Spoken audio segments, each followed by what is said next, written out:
Welcome to the inaugural season of the National Geographic Orion. On this leg of our expedition, we're going to be making our way from the Coral Sea through Melanesia before heading north across the equator and the islands of the Federated States of Micronesia, ending our voyage in Palau. A voyage like this has such variety, and that's what makes it exciting to be a part of. Beautiful tropical islands, clear blue seas. We're snorkeling, scuba diving. We've got this amazing platform to explore the undersea and all of the fascinating cultures above the waves as well.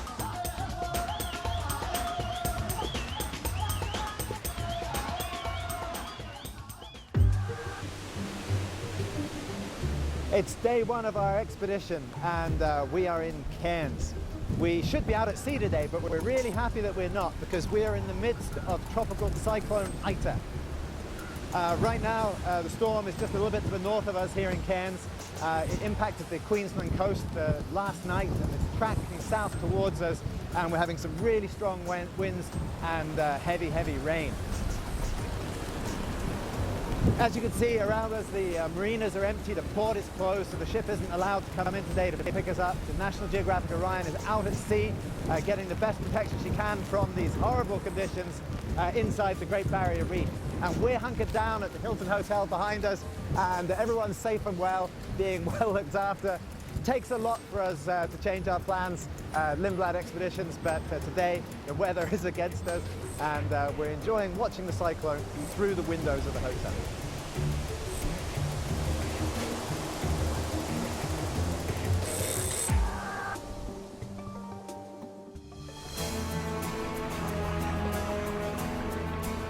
So after some rainy and windy days, Cyclone Ita has passed to the south of us, and we've got a beautiful day here in Cairns. So we're enjoying visiting Cairns, going out walking, and enjoying the calm after the storm before embarking National Geographic Orion and setting sail.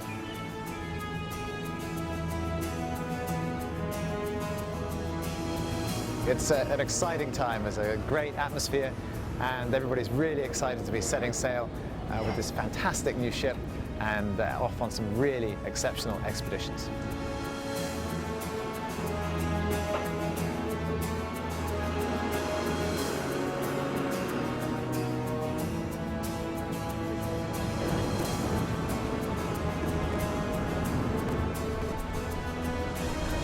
The idea that we can perhaps see things that nobody has ever seen before in some of these remote locations is wonderful.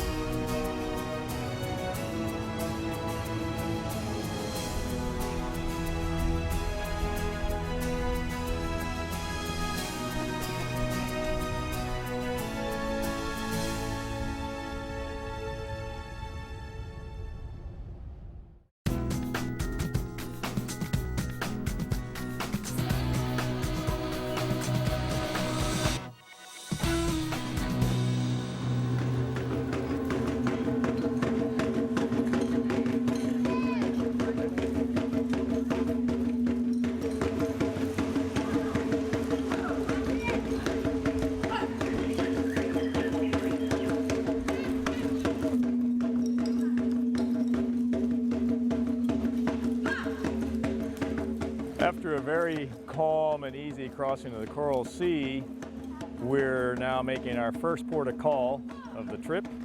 We're at the island of Samurai in Papua New Guinea. This was one of the most important places in New Guinea for a long time.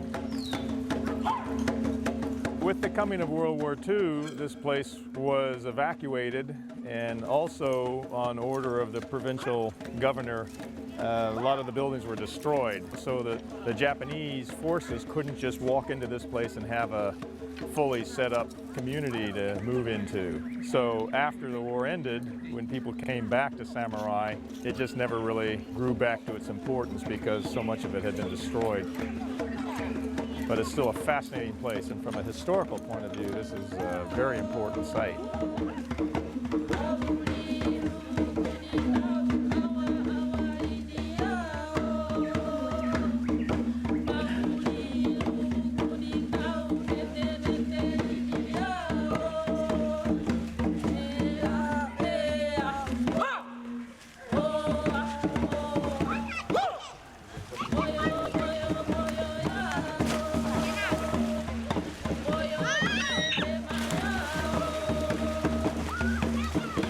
for me, this offers a lot of different composition possibilities.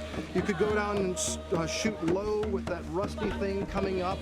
There's a sort As the photo instructor on the ship, I like to take time with people to bring us around and give good ideas for getting creative shots. So we've been just walking around talking about different techniques for working with the light that we have today.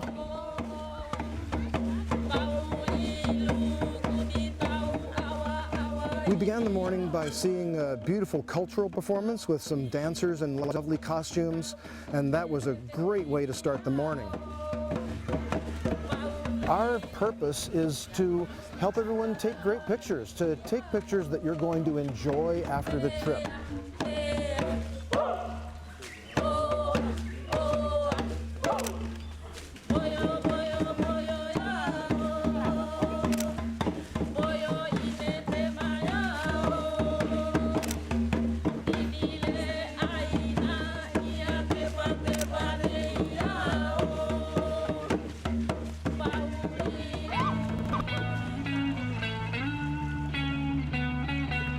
So here we are on our first afternoon in Papua New Guinea. We're at Deka Island, and this place is absolutely perfect.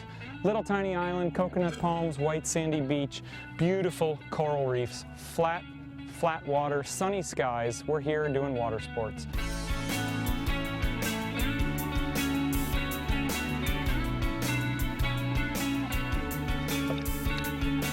Snorkeling is so great in this area because we have sheltered, protected waters, healthy coral, abundant fish, and an incredible diversity of things. My job as undersea specialist is probably one of the greatest jobs in the world. I go on scuba or snorkel in where the guests are, shoot video, produce these amazing little clips that we all can learn from and experience the undersea world. There are so many different kinds of corals and fishes here. It's a perfect place to snorkel. It's calm, it's shallow, it's sunny. It's really, really wonderful.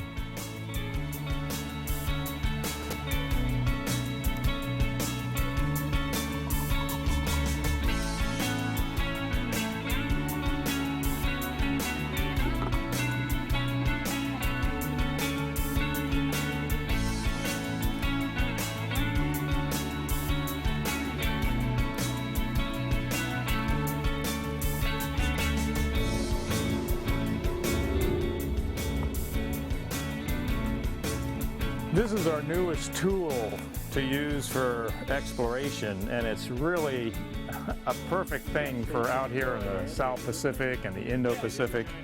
This glass-bottom zodiac is the perfect platform for people to see what's below the surface, and especially those people who don't snorkel or scuba dive. So we can bring them out here and they can enjoy the underwater world as much as anybody else. It's great fun. I have to say, I love doing the glass-bottom zodiac trips. We go into the shallows and get right on top of it and see it even as well or even better than snorkelers in some cases.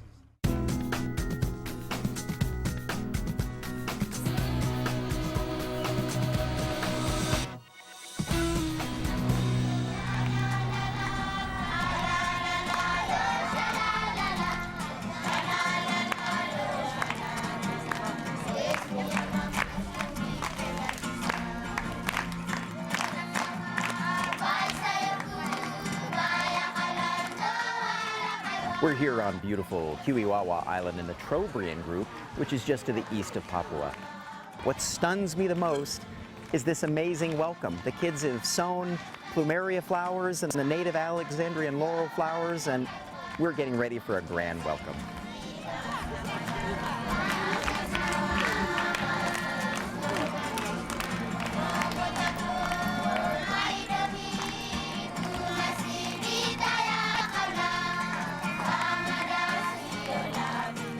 It's just so welcoming to come onto the beach and see all these friendly faces, beautiful flowers and smiling faces, just lovely. The smiling faces, the kids are just incredibly beautiful here, as are all the people, and it just feels like such a warm welcome to come to this special place.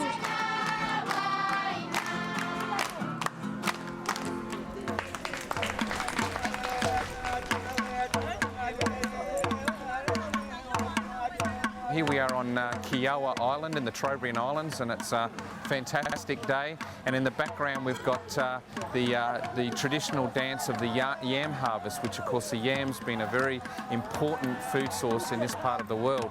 And the banana leaves that they're all actually holding are actually a representation of the yam sticks that they use to actually harvest those yams. So it's a really special time to be here on the Trobriand Islands, because harvest time is only a couple of months away.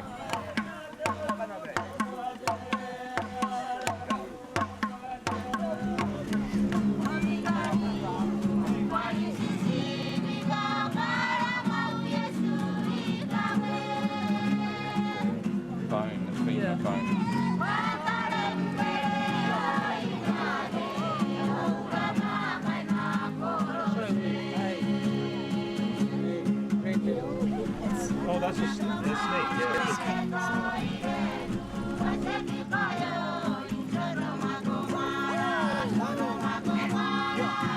Very welcoming, peaceful. the way they set the town music, up for us. The people are just absolutely lovely and very gracious.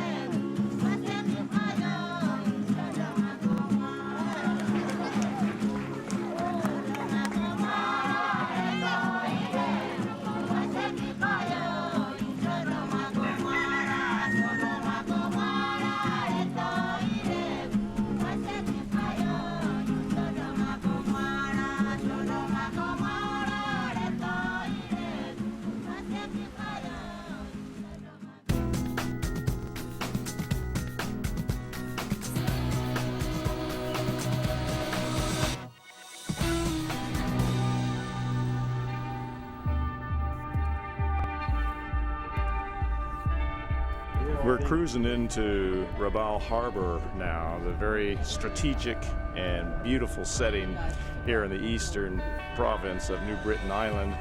Volcanism all around us, some of it active at the moment, mostly dormant volcanoes, but the ones that ring the entrance to the harbor are still very much considered active volcanoes. In fact, the last eruption was in 1994.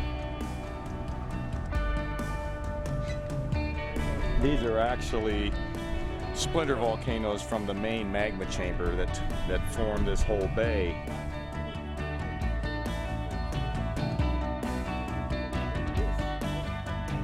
Rabaul was a bastion of strength in World War II for Imperial Japan.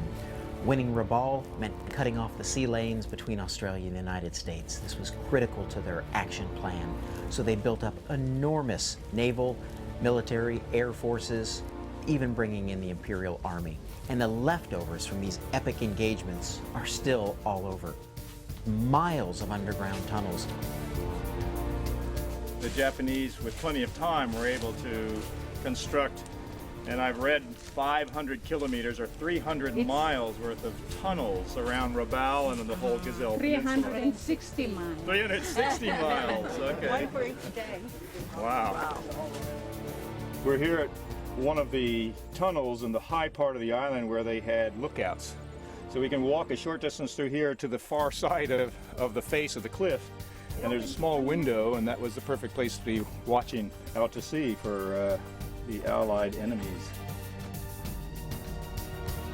This is amazing. And all this done by hand. Yes.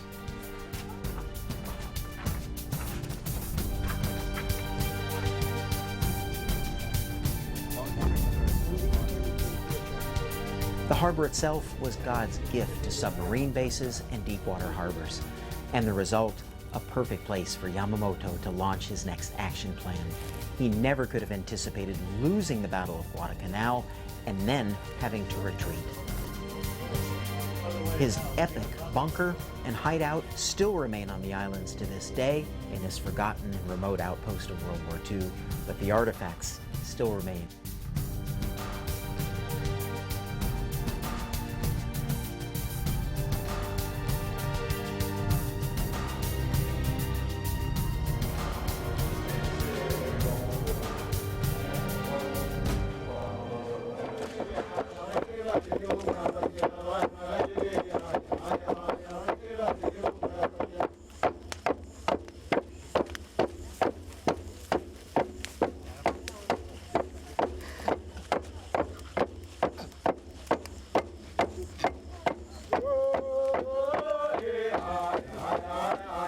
tonight we've got this wonderful opportunity to go up to the highlands where the Baining people actually live and experience the famous, world famous Baining fire dance.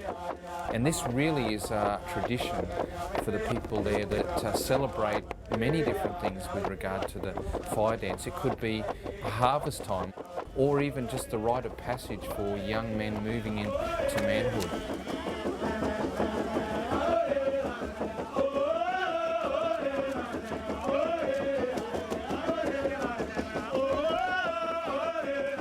Not many people have had the opportunity to see this, so to see it firsthand will be one of the many highlights on this voyage.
Really a remarkable place, and it is the epicenter of all coral in the world, and at the same time it is a world that is extraordinarily threatened.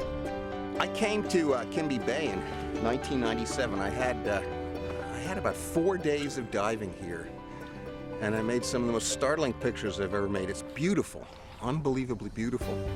One of the reasons is because there's very little human pressure here. That's why the reefs are so pristine. But the other reason too is it's a deep, beautiful bay.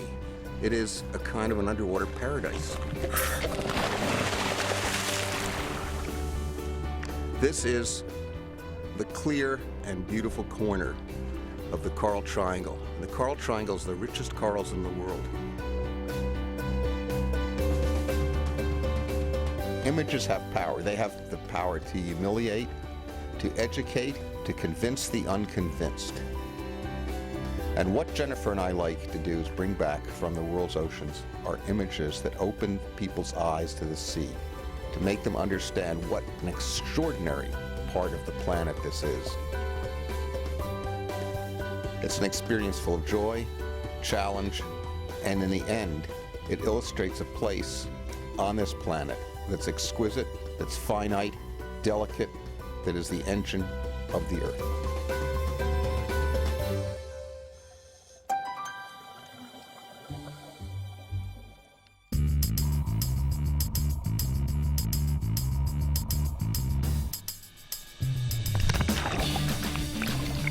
An extra bonus of this trip was being able to snorkel in Kimbe Bay on the north side of New Britain in Papua New Guinea. Also in this area, very exciting, were quite a few giant clams, very, very colorful with the algae growing in their tissue. This area had lots of soft corals as well, swaying with the current, many different kinds, taking advantage of this clear water.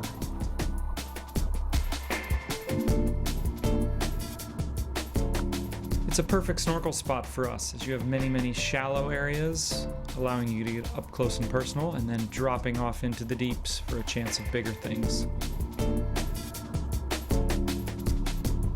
Due to the healthy coral, we had many species of butterfly fish. Swimming amongst the reef, there was a super male wrasse displaying to his harem of females.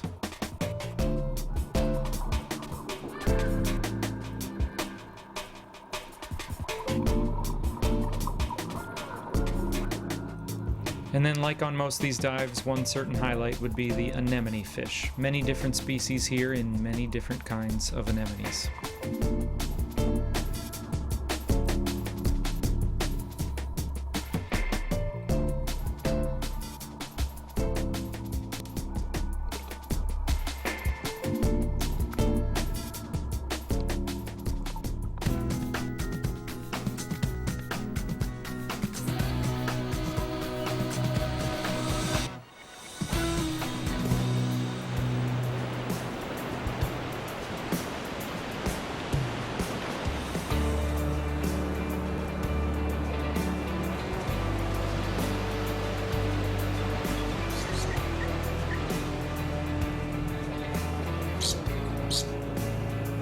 When we're in the South Pacific, we look out for incredible places, pristine islands, and then we have a beach barbecue.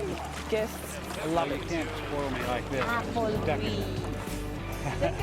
Cheers. Is this the one that's heavy on vodka, a little heavy? That's right, heavy vodka and tequila. Okay, put it. Senora. Providing this kind of service allows the guests a lifetime experience of a pristine island that's uninhabited in the most beautiful ocean in the world.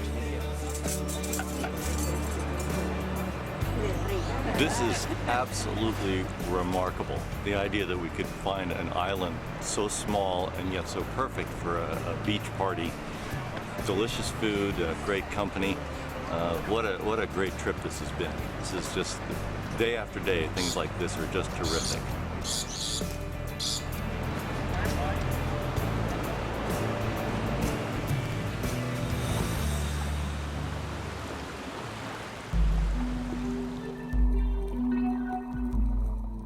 Snorkeling around Kavieng on New Ireland in Papua New Guinea is a great experience. Pretty healthy reefs, great amount of fish. We saw quite a few sweet lips of different species. These large fish can be overfished easily, so it was very nice to see them.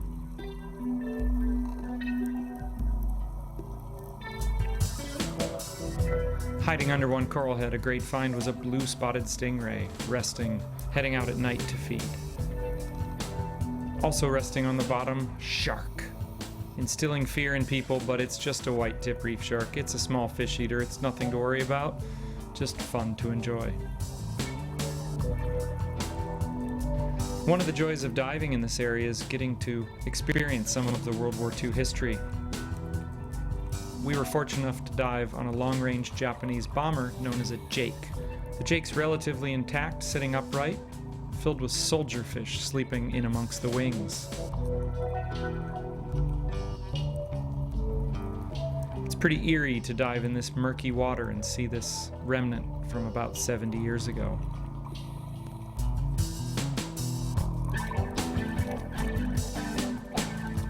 We also had the opportunity here to go for a night dive. We were dropping in just as many of the daytime fish were going to sleep. Many of these fish just sleep in random spots, tucked into a crevice, sitting on top of coral. Or, like the parrotfish, they actually make a little cocoon, a little sleeping bag, and they tuck themselves into a crack and show off their amazing colors. Night diving, a completely different experience, but equally as rewarding.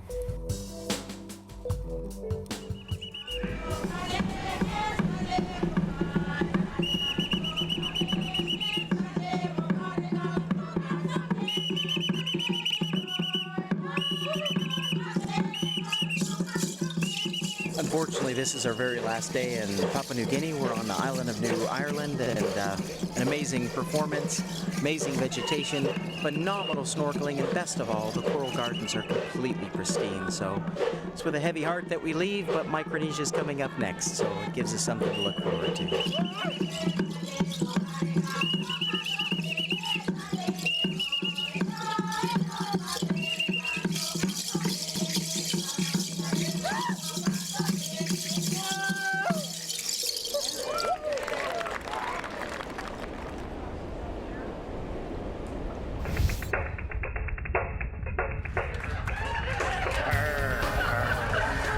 You are headed for the equator. You can't just cross into the northern hemisphere without paying your dues. I've been following this ship for days. Mike Taylor, my old nemesis. So we meet again. Bring me my cod liver oil.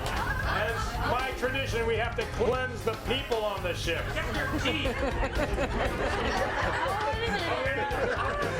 All right. We're not two-headed monsters. Hello. Very small kiss. Whoa!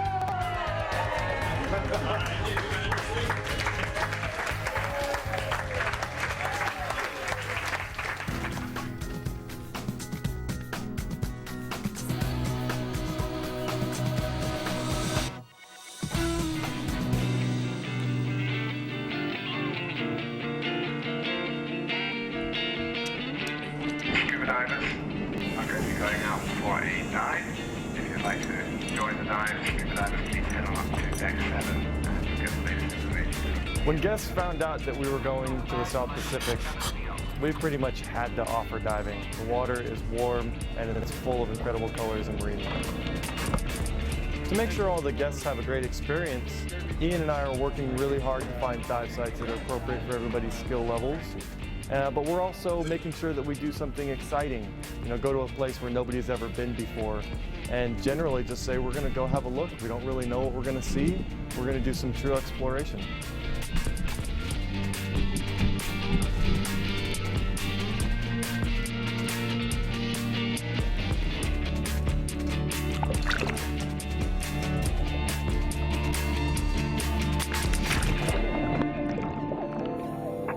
Being in the South Pacific, we have the opportunities to explore a lot of wrecks from World War II. Truly legendary dives aboard Japanese freighters, Japanese oil tankers. The biggest, best wrecks on the planet.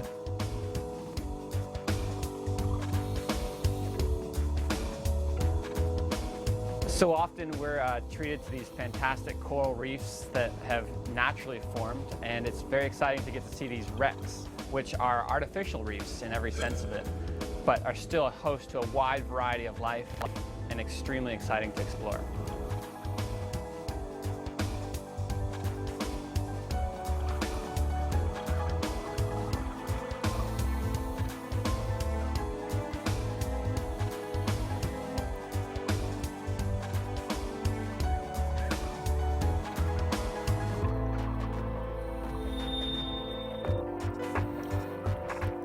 There are very few things on this planet that can compare to a night dive. It's a sensory overload situation. We try to make sure that we're offering an easy dive for our guests.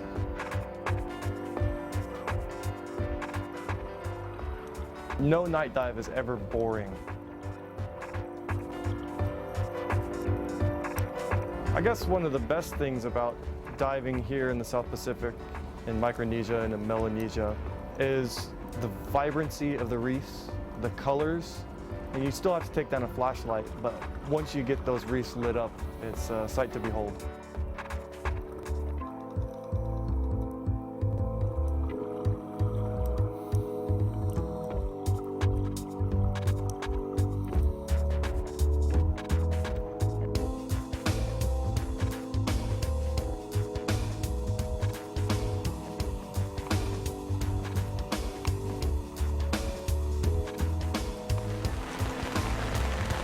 You can see part of a propeller blade curled back on top of itself there.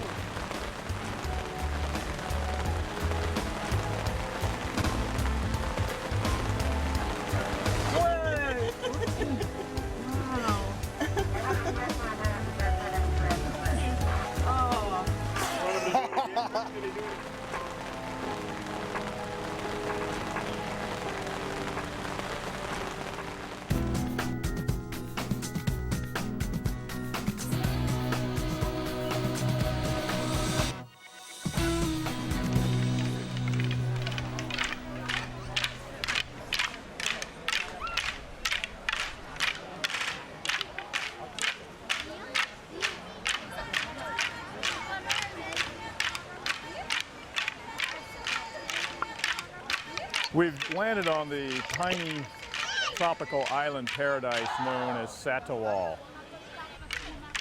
We're in the Yap province in the Federated States of Micronesia, and it truly is paradise.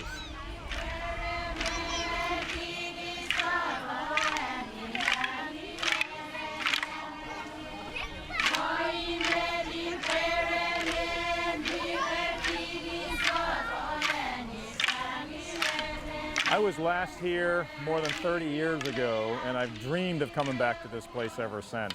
And I'm so happy to see it has changed very little.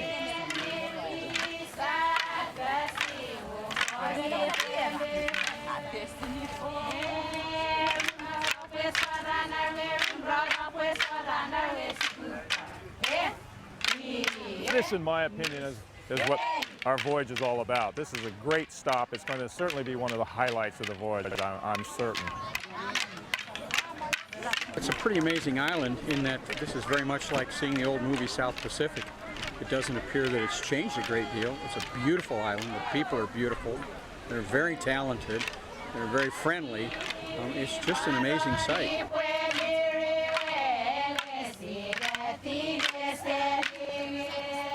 Well, landing on this island, I thought it was a privilege, especially to be here where very few people have visited. People seem really great and friendly.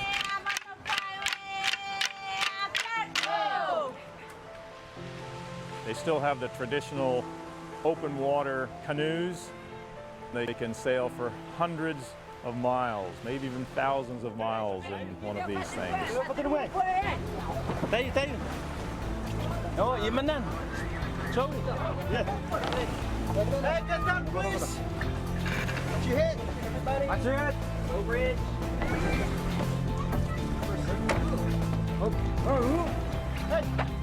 This is so old school.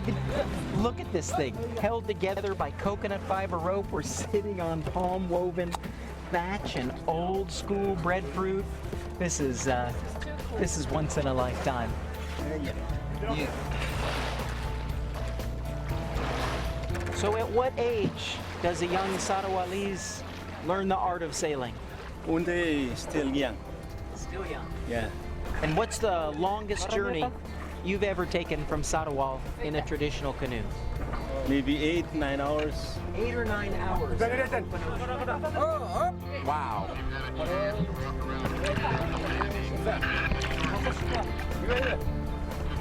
I've been living in Micronesia for 20 years, waiting for a moment like this. I've read every single book that's ever been written on Satawal, but the remoteness of this place, the inaccessibility, and the infrequency of visits makes this island literally of legendary status in Micronesian history.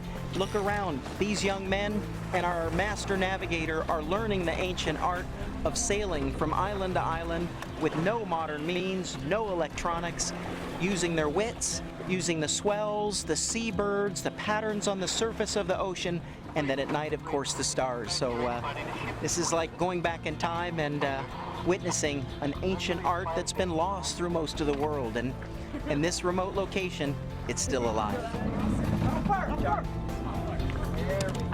Brilliant. Ron's been waiting for 20 years to do this, and we're doing it just on our first visit. Magic. It doesn't get any better.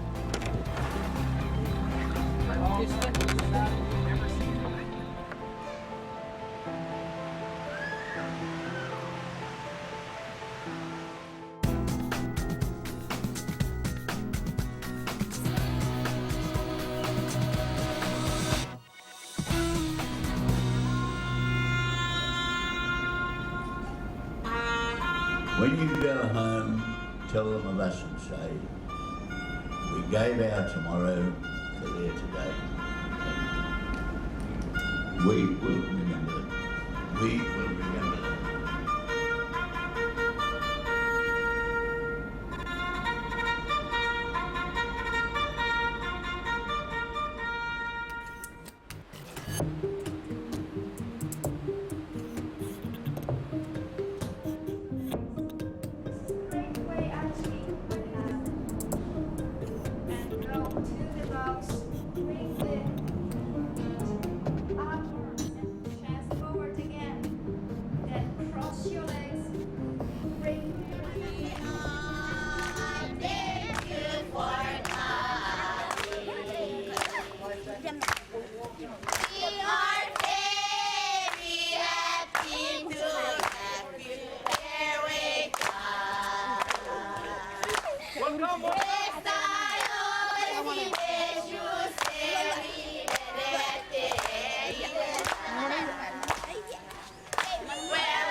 So here we are this morning in Ifalik, and what a beautiful day it is. Our guests are wandering around and enjoying some of the traditional part of their everyday life, subsistence lifestyle, and making of the rope from the coconut fibre, is of course the coconut being the tree of life.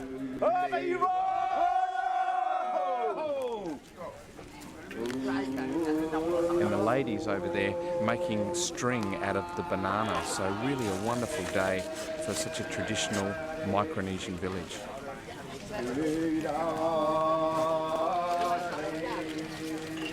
For me, it's such a treat to come where they're still doing the traditional crafts and really honor their past, and to see how everything is made. These demonstrations have been marvelous.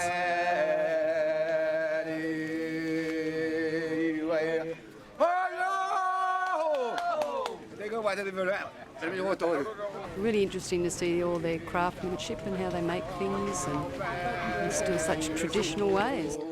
Children are beautiful. People are really friendly and made us very welcome. It's incredible.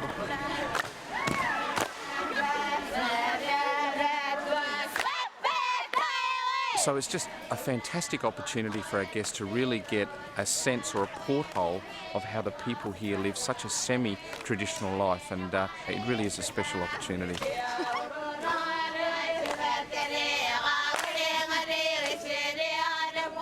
I'll never forget it as long as I live. And it reminds me a little bit of Gauguin, with the dancing and the way they look. And this was beautiful.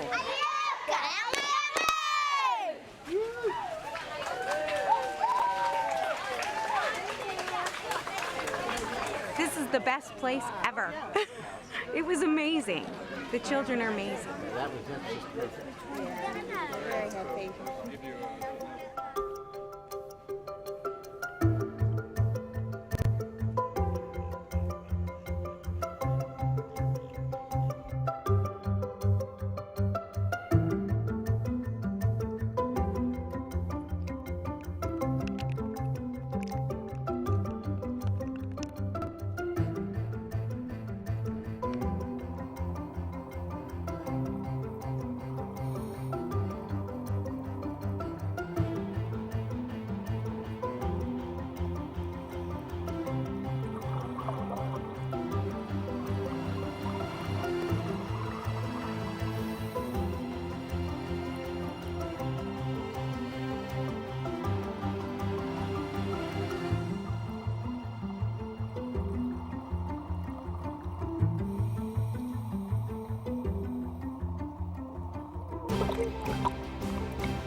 We've arrived today at Sorol, Yap, Federated States of Micronesia, and we really had no idea of what we were going to find when we got here. It's an expedition day, and we've got the best possible outcome. We found a great spot for snorkeling, and we found a great seabird island, an uninhabited island on the outer part of the atoll where seabirds have established themselves and formed a colony. Here we find a mixed seabird colony, a variety of species. We have here white terns, we have noddies, we have frigate birds, and we have 2 species of booby. And these tropical seabirds don't really synchronize their breeding activity, and so we find birds at all different stages of breeding. There's some courtship going on, we've seen birds incubating their eggs, we've seen birds with large chicks, and so it's a great place to go. There's always something going on, there's a lot of action, birds in the air, birds in the trees, and it's a great way to spend the afternoon just strolling around on the island and enjoying an abundance of seabird life.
We're on the island of Yap in Micronesia right now, and these phenomenal discs that you see all around you were brought in here by a traditional single outrigger deep-hauled canoe. This is the famous Yapi stone money, and it had to be quarried on the limestone island of Palau. The money itself is made out of crystal calcite, and although it's overgrown today with algae, when freshly cut, this crystal calcite would have shined like diamonds.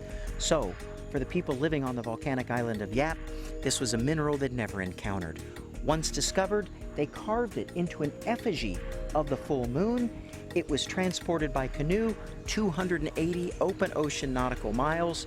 Once placed in Yap, it was set in banks around these meeting houses, and from there it never moved. It could be used as a dowry, it could be used to purchase land, but the recording of who owned which pieces of money was all done via oral history. And these islanders are the master of oral history.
We're here this morning at Jellyfish Lake. It's going to be an amazing experience for me out there swimming around with not just hundreds, not just thousands, but millions of jellies.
Absolutely fantastic. One of the best experiences of life. I thought it was the most fantastic experience of my life. I've never swam in anything like that. Wonderful. Oh man, once in a lifetime. So happy to be able to show everybody my family and my backyard after 3 weeks at sea. It's an honor and a pleasure to have everybody here.